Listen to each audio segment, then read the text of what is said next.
बहुत समय पहले की बात है। एक राजा था।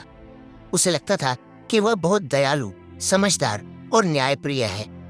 राजा को अपने फैसलों पर बहुत गर्व था और वह मानता था कि उसकी सोच ही सबसे सही है। राजा की 3 बेटियां थीं।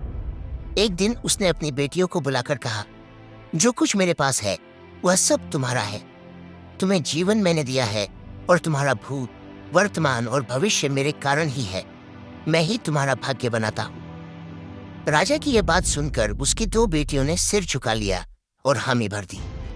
लेकिन तीसरी बेटी चुप नहीं रही। उसने कहा, नहीं पिताजी, मुझे नहीं लगता कि मेरा भाग्य आपके हाथों में है।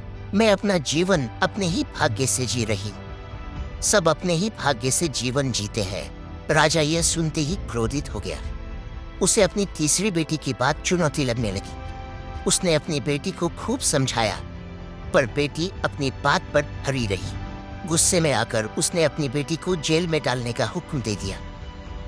कई महीनों तक वह बेटी जेल में बंद रही। राजा सोचता था कि उसकी बेटी का भाग्य उसी के आदेश से लिखा जा रहा है। राज्य की प्रजा भी यही मानती थी कि तीसरी बेटी ने जरूर कोई गंभीर अपराध किया होगा। आखिर कोई पिता अपने संतान को ऐसे ही जेल में क्यों डालेगा? कभी कभी राजा अपनी बेटी से मिलने जेल में आता। वह बेटी कमजोर हो चुकी थी, लेकिन उसके विचार अब भी अडिग थे। एक दिन राजा ने गुस्से में कहा, तुम्हारी यह जिद मुझे और क्रोधित कर रही है। अगर तुम मेरी आंखों के सामने रही तो मैं तुम्हें मौत की सजा भी दे सकता हूं। लेकिन मैं तुम्हें एक मौका दे रहा हूं। तुम्हें जंगल में जाकर रहना होगा, जहां सिर्फ उन्हीं को भेजा जाता है जो मेरे आदेश नहीं मानते। राजा ने बेटी को जंगल भेज दिया। वहां उसे रहने के लिए सिर्फ एक गुफा मिली। वह फल और सब्जियां खाकर, झरने का पानी पीकर और सूर्य की धूप में रहकर जीने लगी। खुली हवा और प्राकृतिक जीवन ने उसे स्वस्थ और खूबसूरत बना दिया। उसने वहां खेती शुरू की और अपनी गुफा को घर जैसा बना लिया। कुछ समय बाद वहां एक राहगीर आया। उसने राजकुमारी को देखा और देखता ही रह गया। राहगीर जवान और सुंदर था। उसके चेहरे पर एक अलग ही तेज था।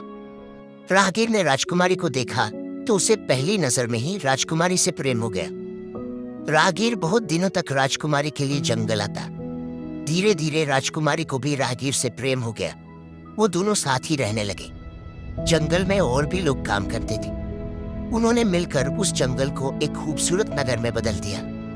धीरे धीरे वह नगर इतना समृद्ध हो गया कि उसकी ख्याति दूर दूर तक फैलने लगी। जब राजा को इस बात का पता चला तो वह अपनी बेटी से मिलने जंगल गया।